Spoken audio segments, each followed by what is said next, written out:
Hi, welcome back. This is Venkat. In this part 3, we are going to cover to add core functionality to our application on the Python code. So let's see what we have covered so far.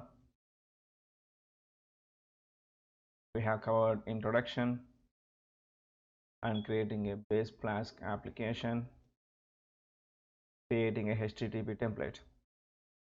Now, adding core functionality to the Python code, which is this video. So we are going to cover the point 4 in this video. So in this video, I'm going to edit our main Python file. Let me show you what's the Python file. Okay. So I'm going to edit the main.py file and add the core functionality to the application that it can ping the devices and get the result back to us. So this is what I'm going to show you in this video, and hope you guys like my coding style, and if you have any corrections, let me know in the comments and I can correct them, and I will improve myself based on your feedback. So let's start adding functions to our application. So this is the hello.html template file we have created, and in the last video we did this job, and let's see how this page looks like and rewind ourselves. So this is the GUI. It is going to appear on our application.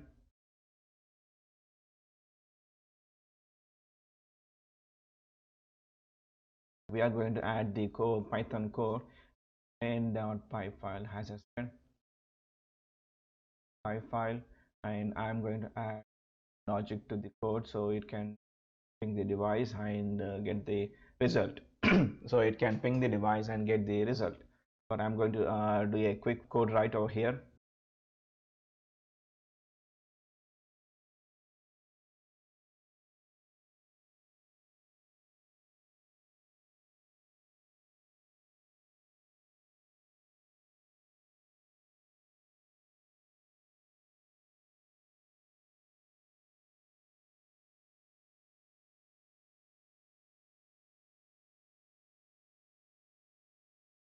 Let's define a function as always.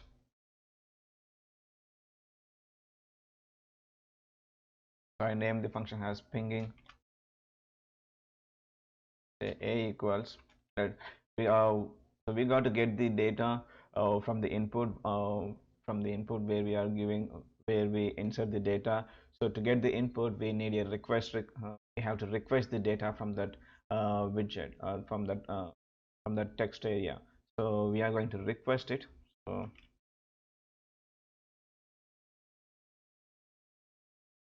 I don't see the request pop up over here because I did not import the library. So I got to import the library. So Flask request. So these are the two modules I need for current coding.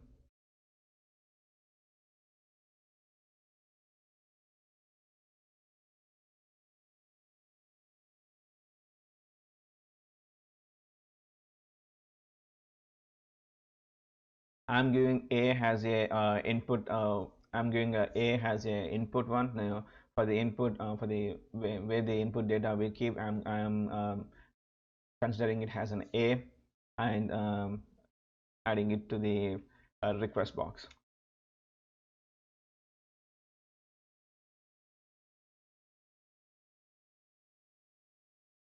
So I have requested the data from the input box now, which is named as A, and now once I get the data, I got to do an operation. So I am creating a function again within a function so that I don't have to keep on working with the overlappings or looping.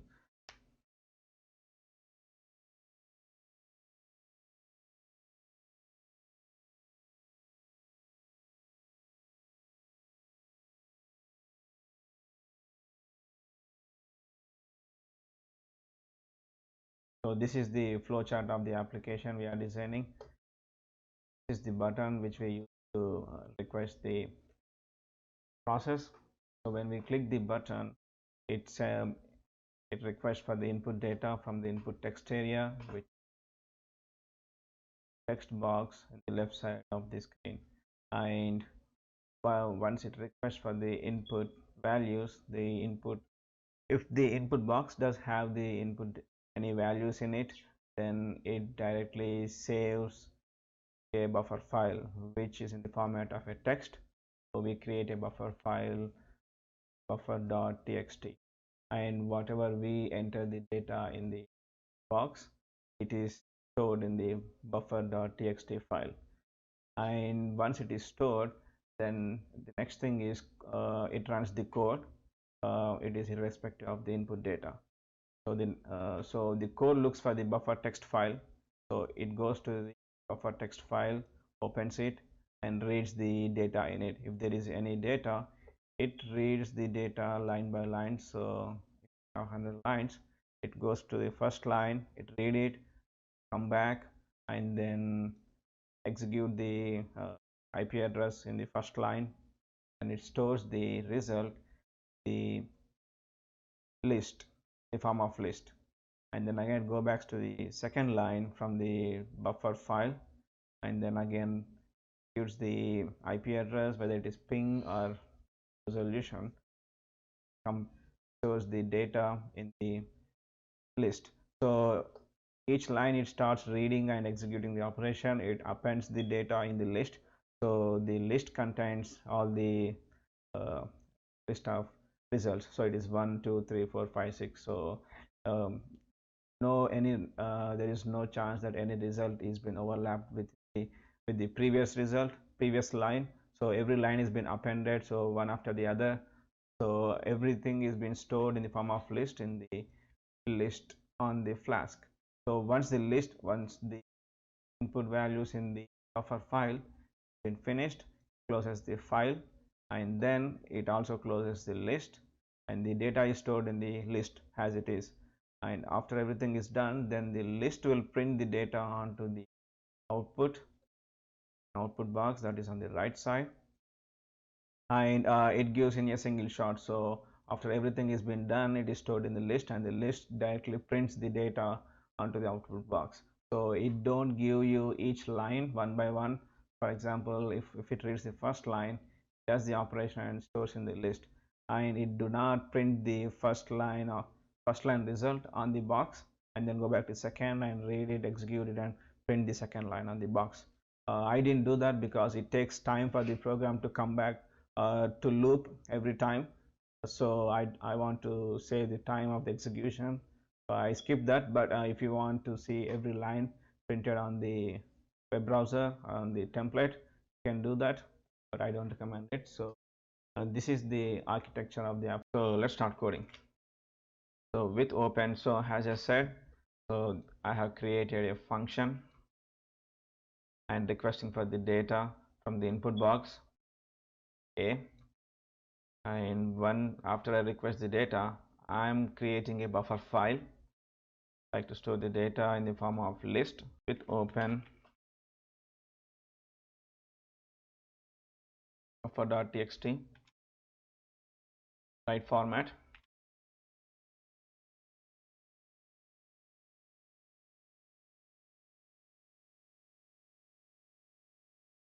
UTF-8 encoding as in file or line in A,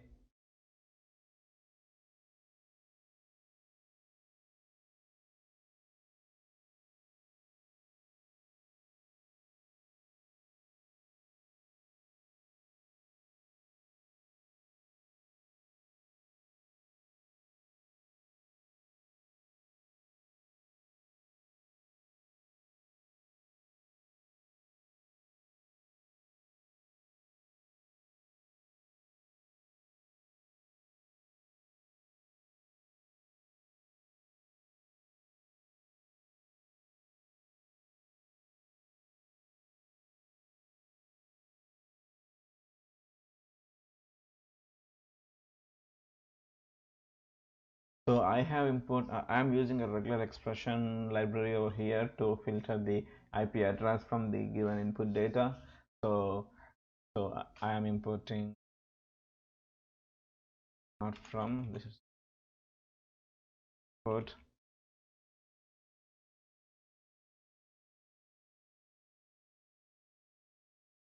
Uh, I'm using such a method to find the IP address.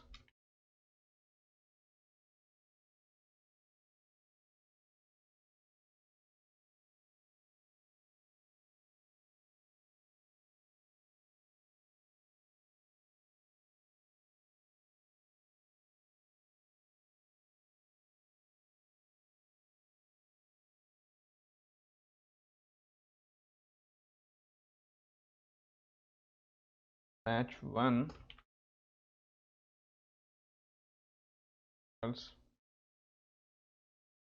dot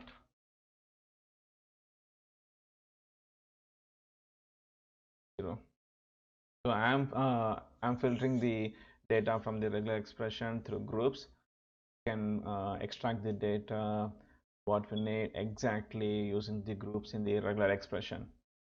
So I'm using group 0, which means it is extracting the it is giving me the data, the complete data as it is what it found. Like if you use group 1, if it has any splits or like delimiters, then first one before the if there are any delimiters in between the words, then yeah, first one is going to be group 1 and group 2, group 3. So that's how we can extract the data from the regular expressions in specific. But for now we only need IP address. That has been done already by the filtration by using the search method. So that shouldn't be any problem now. So now I am using a OS library to ping the nodes.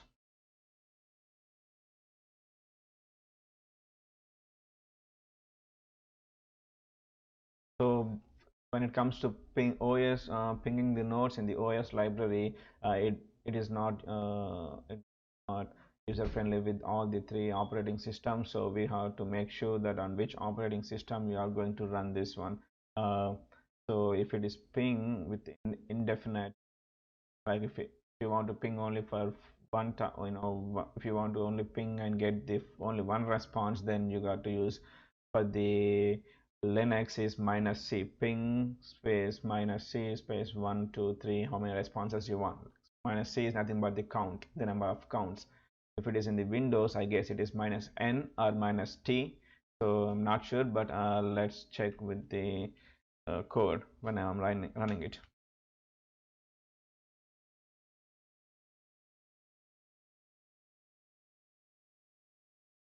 So if x equals 0, if you get the result, then it is x0. So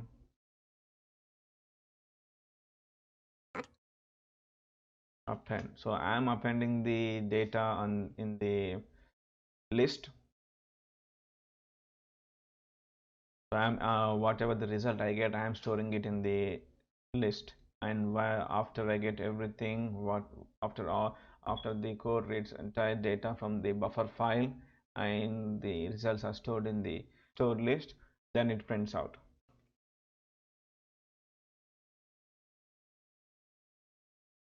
And row plus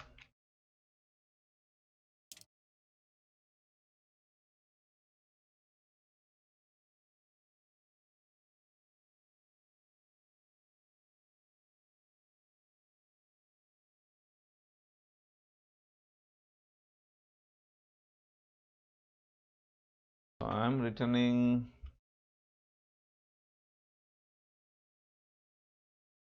I'm returning all the data, all the job, all the operation from here, from the for loop to the store data. Join the store data. So if I say print, it prints it. If I say return, it stores it, and now we can use the stored value.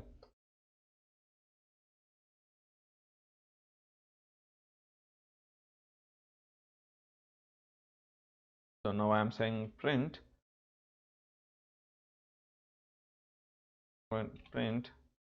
complete. So once everything is stored and printed, so the only thing is we have to uh, return this data to the output box. So which I'm going to do is from the buffer file. So this is the function. Now this is the buffer. This is the function. The buffer data function is doing all this job. So now we have to return this buffer data function data to the output. So let's say return. Here we have, I'm using JSONify data, JSONify library to do the job to to display the data from the Python to the output box. So now we have to specify which place we have to display this data, the result on the template. So I'm saying, so I have a model. So let's say I want it to be displayed on the result text box. So I say result equals buffer data function. So now what this line does is, after this function is been executed, it returns the data to the result. So the result is nothing but a text area that gets the output, that provides us that displays the output. So how this is displayed? Done by the JSONify function.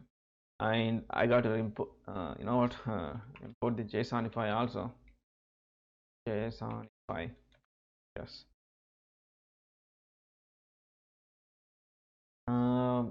I think maybe JSONify is defined in the Flask, so maybe, yeah, you can see that. JSONify. Okay. So now we are good. I did not import OS, so let me import OS also. Yeah, OS. So I see a kind of error over here. Let's see what is happening.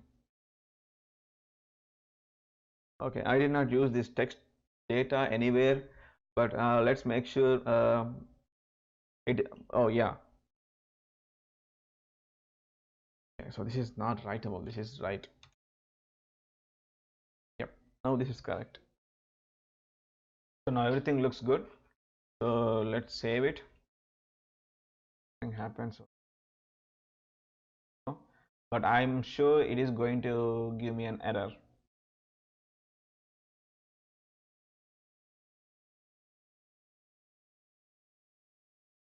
Okay. Because I did not provide the template. I did not give an template to this function. So now let's define a template for that. Let's route it to the template. Now define route it to the template. Slash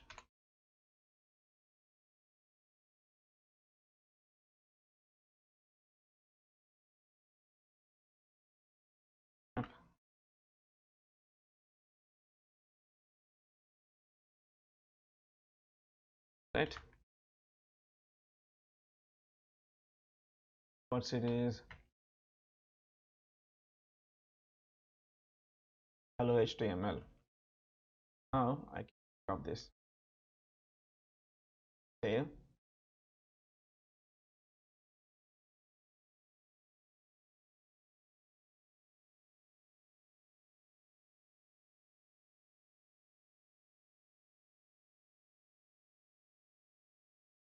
So now we have we have GUI. Let's see what. So this means, okay, what happened. Okay, so I have provided the only main logic code over here, so I did not give any functionalities to this. So that was the reason why nothing is happening over there. If you see this function, I just created a route naming ping nodes. Don't even know where the ping nodes is over here, because this is, I did not define the ping node over here. I'll tell you why I have written ping node over here. okay. Now, and then I defined it with this is the regular Python code that we write to do the job. And the main, after it does the job, the only thing we extra added is, like, JSONify. I did not show you where the JSONify data is going, like how where the file is stored. As I said, like, all the JavaScript or the Ajax files have been stored in the static folder. There is no file in the static folder, so that's the reason this code is trying to return the data to the JavaScript file, as JSONify is a module from the other thing from the JavaScript. So it is looking for the JavaScript file. If you see, so JSON output. So JSON, we need to create a file to to take this take to take this data, to take this request, and do the job, and send and do the job, and then send the request to the HTTP template, which is hello template. So hello.html file. So it has to send, there is another file in between hello.html and main.py that is going to handle the requests. So now I have to create that, but this is the code for the ping, and in the next video I'm going to create the JavaScript file that handles the request from the Python Flask to HTML page. So I'll show you that in the next video, and this is it for this video, and thank you for watching. See you in the next video, and take care. Hope you enjoy your day.